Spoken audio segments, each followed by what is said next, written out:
Je jure de parler la vérité, rien que la vérité.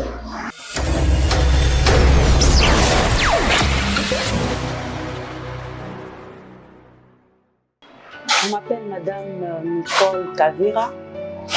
Je suis activiste militante et je coordonne un mouvement citoyen ici en RDC, le mouvement des indignés de la situation sécuritaire en RDC.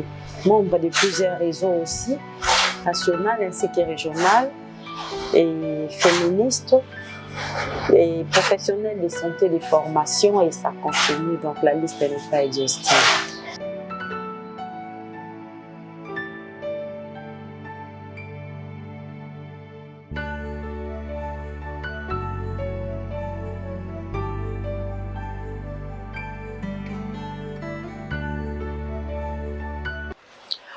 Nous avons toujours, d'ailleurs nous avons été les premiers mouvements citoyens à manifester devant la MONUSCO ici à Kinshasa.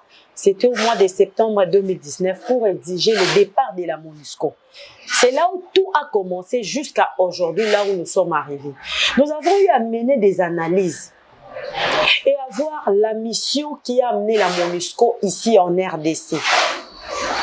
Les résolutions plutôt définies au Conseil de sécurité des Nations Unies pour l'installation ou la venue de cette MONUSCO.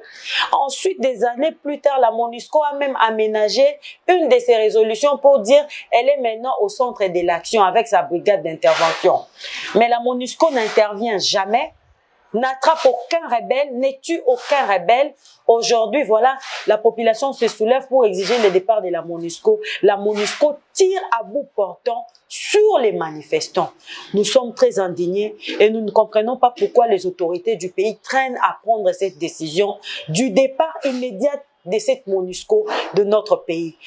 Cette mission a lamentablement échoué. Plus de 20 ans depuis qu'elle est là. Plus de 20 ans. 24 ans, si je me souviens bien. Jusqu'à là, la MONUSCO n'arrive toujours pas. Elle est venue pour stabiliser les pays, appuyer les FARDC. Elle est venue en appui. Mais si elle, aujourd'hui, elle ne fait que brandir que c'est les FARDC qui a failli. Elle qui a un budget de près de 2 milliards de dollars l'an, qu'est-ce qu'elle fait? La plus grande brigade des Nations Unies, ici en RDC, près de 20 000 casques bleus. Et sur les 20 000, 14 000 casques bleus sont dépêchés à l'est de nos zones touchées par la sécurité. Mais au lieu que nous commençons à constater le retour de la paix, c'est la prolifération même des différents mouvements rebelles. La MONUSCO a trouvé notre pays avec 8 groupes seulement rebelles. Aujourd'hui, nous sommes à près de 400 mouvements rebelles actifs. Nous nous demandons la question, qui alimente tous ces groupes? Si ce n'est pas elle qui est aussi en connivence avec les pays frontaliers. Et derrière ces pays frontaliers, les multinationaux qui sont toujours là pour prendre en proie la RDC, piller nos richesses gratuitement, en piétinant sur les fils, les filles du pays, en tuant, en massacrant. Et aujourd'hui, la MONUSCO, c'est en plein jour. Ce n'est pas une histoire et elle sapoter. La MONUSCO a tiré sur des manifestants. Les bilans jusqu'à aujourd'hui est de 27, je pense. Je n'ai pas encore des chiffres exacts plutôt. La MONUSCO a tiré sur la population. Mais elle n'a jamais tiré sur un rebelle. Elle n'a jamais attrapé un rebelle. Elle a permis à ce qu'il y ait prolifération de différents mouvements rebelles. Mais voilà pourquoi nous exigeons les départs immédiats. Elle ne doit plus, elle n'a plus le temps.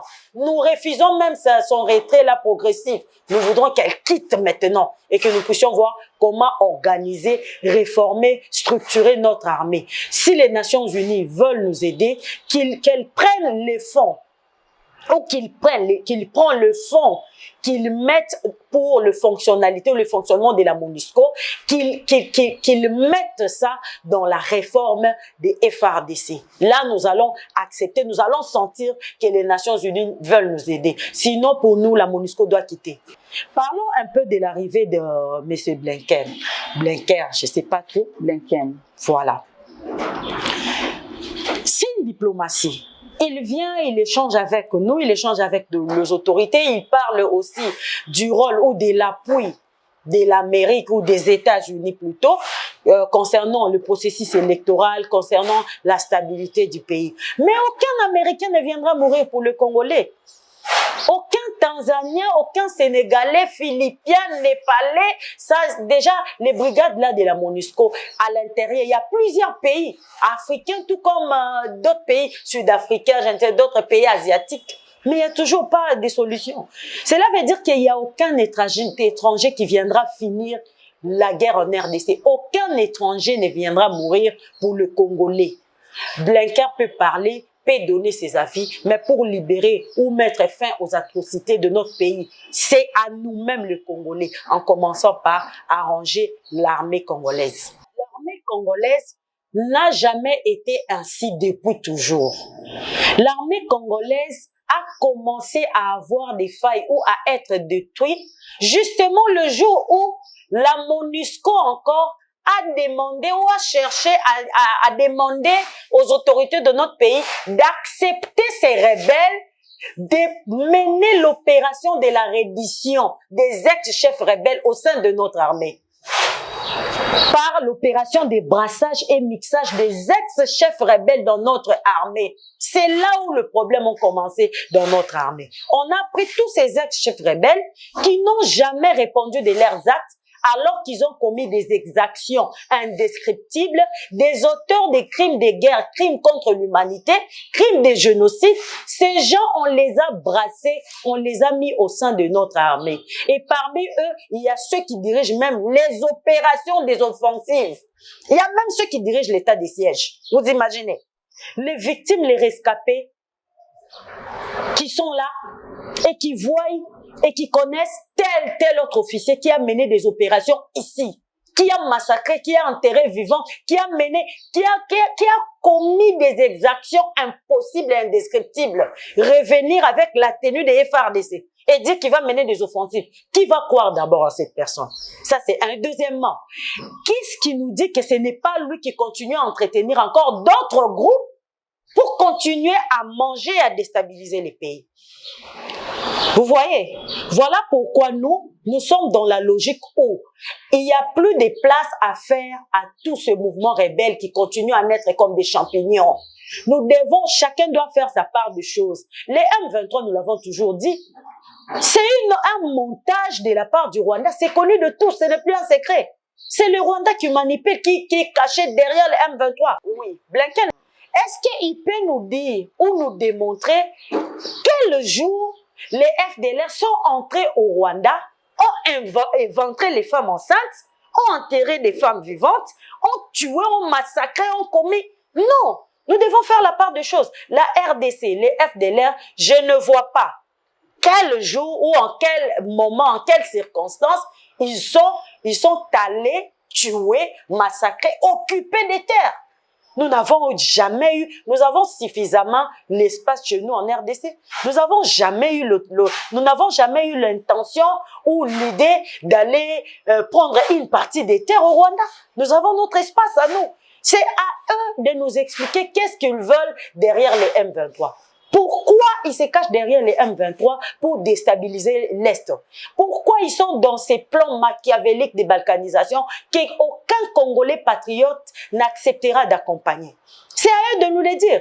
Les FDLR qui nous disent, qui nous montrent où est-ce que les FDLR, ou d'abord, où est-ce que le Congo ou l'armée congolaise a mené des opérations pour déstabiliser le Rwanda? C'est là où se trouve le problème. Si Blinken peut nous dire que non, la RDC se cache derrière les FDLR, moi j'en suis très désolé. Comment les FDLR d'abord s'étaient retrouvés ici? Ce n'est pas après leur génocide là-bas. Ils se sont entretués entre eux, ils ont tué des génocidaires, tout cela, et c'est le Haut Conseil de sécurité et le Haut Conseil des réfugiés, les HCR, qui a demandé à l'époque les Zaïre d'ouvrir les frontières pour sauver cette population qui était en danger. Et la RDC, le Congo, en étant un pays hospitalier, nous les avons accueillis comme nos frères. Et ils sont venus ici avec tout, ils sont entrés en RDC avec tous les armes qu'ils avaient. Parce qu'ils n'étaient pas contrôlés. Ils sont entrés comme ça. Ils n'ont même pas respecté le droit des réfugiés quand un réfugié entre dans un autre territoire. Ils sont restés tout proches de leurs frontières. Ils ont continué à collaborer avec leurs camarades complices qui sont restés au Rwanda. Et aujourd'hui, on veut se cacher derrière pour dire les FDLR. Non, les FDLR n'a jamais mené ou traqué ou allé faire la guerre là-bas au Rwanda. Comment c'est eux qui doivent continuer à nous tuer chaque jour et que nous, si nous réclamons, ils viennent nous brandir ceci aujourd'hui, demain ils nous brandissent cela. Non, mais c'est Kagame doit savoir qu'il n'a aucun droit de prendre parole ou de nous dire ce que nous devons faire ou ce qui est bon pour notre pays. Il n'est pas Congolais qui s'occupe de son histoire, de son pays, de la stabilité ou de quoi, de tout ce qu'il fait. Mais nous sommes des Africains, nous sommes des Bantous. Et en fait, en réalité, la population congolaise et la population rwandaise, nous n'avons pas de problèmes. Les problèmes se situent au niveau des autorités rwandaises qui ont élaboré un plan machiavélique pour déstabiliser notre pays et stabiliser le leur. Enrichir le leur et appauvrir notre pays. Et derrière le Rwanda, vous me parlez de Blinken. Blinken est venu ici, mais il joue à la chauve-souris. Il vient, tout se limite dans des paroles sont volatiles. Nous sommes des pays partenaires. La RDC est partenaire aux États-Unis. Le Rwanda, mêmement. Mais les États-Unis, en tant que partenaires, ne doivent pas se limiter dans des discours, des condamnations ou je ne sais quoi, l'échange et les dialogues. Il doit aussi montrer ou manifester sa volonté d'accompagner notre pays pour quitter cet état. 12 millions de morts, un génocide au Congo. Et jusque-là, personne n'en parle. Et jusque-là, Blinken vient et il parle et il prend ses bagages et il retourne. Il part au Rwanda, ensuite il retourne chez lui. Non, nous devons nous dire des vérités. Il y a un génocide au Congo et de la même manière qu'ils ont reconnu ces génocides là-bas au Rwanda, il y a un génocide dans notre pays. Et ces génocides, nous refusons que ce sont des tribus congolais qui s'entretuent entre eux. C'est faux, archi faux. Ce sont des pays frontaliers qui viennent pour piller nos richesses et ils nous tuent chaque jour. Et les multinationaux et d'autres pays qui sont cachés derrière ces pays frontaliers ferment les yeux, ferment les oreilles, refusent de voir, refusent de nous accompagner dans ce processus. Et c'est à ce niveau que les autorités de notre pays doivent comprendre que tous les pays partenaires, quelque part, nous devons nous remettre en cause. Ils sont partenaires en quoi? Ils nous appuient en quoi? Ils nous accompagnent en quoi? C'est là où nous devons nous définir et voir comment organiser notre armée, parce que la force d'un pays, à part l'économie, c'est aussi la stabilité de son armée. En observant ce qui se passe dans notre pays, il y a de quoi à tout Congolais de s'indigner sur la manière dont notre pays est en train de gérer. Mais concernant les promesses ou la non-réalisation de tout ce qui a été donné par notre numéro 1 du pays, les chefs de l'État, je vous conseillerais d'inviter quelqu'un de l'UDPS ou un politique, parce que nous sommes des militants, nous sommes du mouvement citoyen. Invitez un politique, quelqu'un de l'UDPS, je ne sais pas, de l'Union sacrée, tout ce que vous voulez, qu'il vienne ici à la barre expliquer à l'opinion ou au peuple congolais où sont passées les promesses. 145 territoires. L'Allemagne d'Afrique, nous en sommes où? C'est mieux qu'eux-mêmes viennent s'expliquer ici.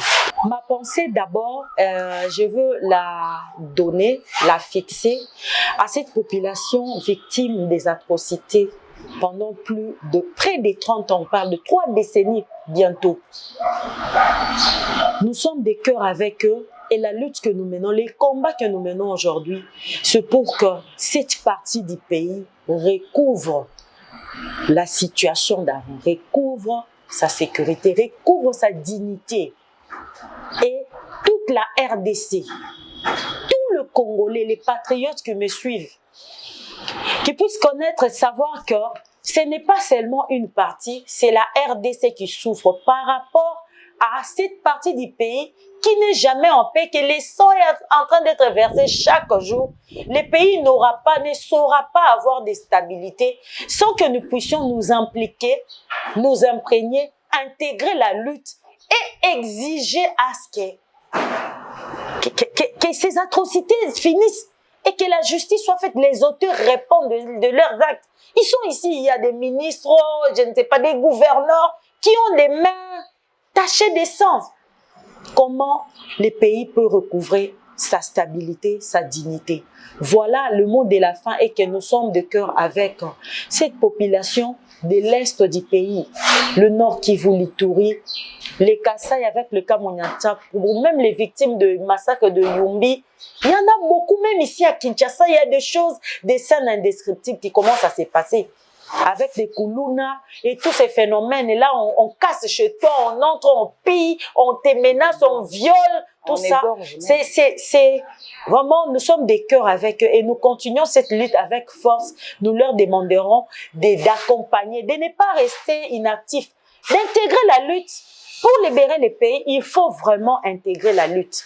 Sinon, laissez une partie et vous restez calme. Ça sera très compliqué et ça va prendre beaucoup de temps. C'est quand tout le Congolais, surtout la jeunesse congolaise, l'avenir de notre pays, c'est entre nos mains. Intégrons la lutte et continuons ensemble avec les camarades. C'est en ces moments que nous allons libérer les pays et nous saurons que nous avons fait quelque chose de bon pour notre pays.